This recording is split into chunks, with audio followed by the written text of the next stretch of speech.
اردو صحافت کے 200 سال مکمل ہونے پر مسلم انسٹیٹیوٹ نے موضوع عصر حاضر میں اردو صحافت پر قومی سطح پر سیمینار منعقد کیا اور آج پورے اس سیشن سے جو بھی انہوں نے حاصل کیا اس کو ذہن میں رکھتے ہوئے اپنی زندگی کا ایک لائحہ تیار کریں اور کس طرح سے اردو صحافت آزادی سے پہلے اور آزادی کے بعد جن نشے گفتار سے گزر کر یہاں تک پہنچی ہے اس میں جو خامیاں رہی اس کے جو روشن بات تھے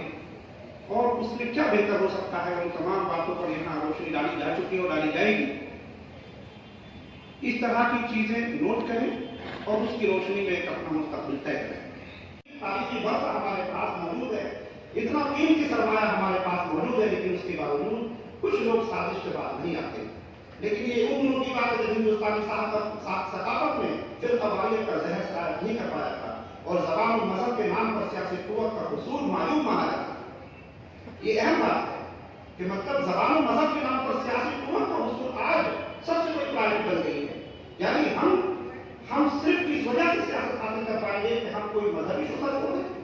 ہم کوئی کسی کی امتیازی شناخت جو بھی ہے اس کو نشانہ بنائیں, چاہے وہ حجاب کی شکل میں ہو, نقاب کی شکل میں ہو, چاہے وہ عبادت گاہ کی شکل میں ہو. اگر آپ جب تک یہ ایشو نہیں چھیڑیں گے تو کیا آپ کے پاس سیاست میں جانے کے لیے کیا اور ہمارے مسائل یہ ہے؟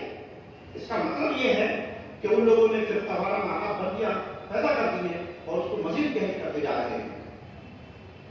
سیکولرزم کا نظریہ بھی انتہا کا شکار ہے, لیکن یہ بھی ایسا تمغہ امتیاز ہے کہ اردو اخبار نے سب سے پہلے سیکولرزم کے نظریے کو رواج کیا. یہ بات یاد رکھیے اور کھل کے کہیے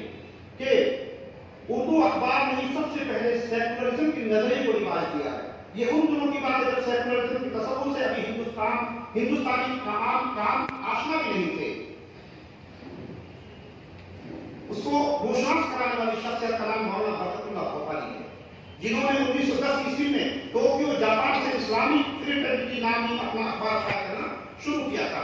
اس ہندوستانی انقلابی شخصیت کی ساری ہمدردیاں گرچہ غیر اسلامی تحریک کے ساتھ تھی, لیکن انہوں نے سیکولر نظام حکومت کے تصور سے باشندگان ملک کو آشنا کروایا اور اس کی اہمیت پر مضامین لکھے. مقابلے اس کی رفتار سست پڑ گئی.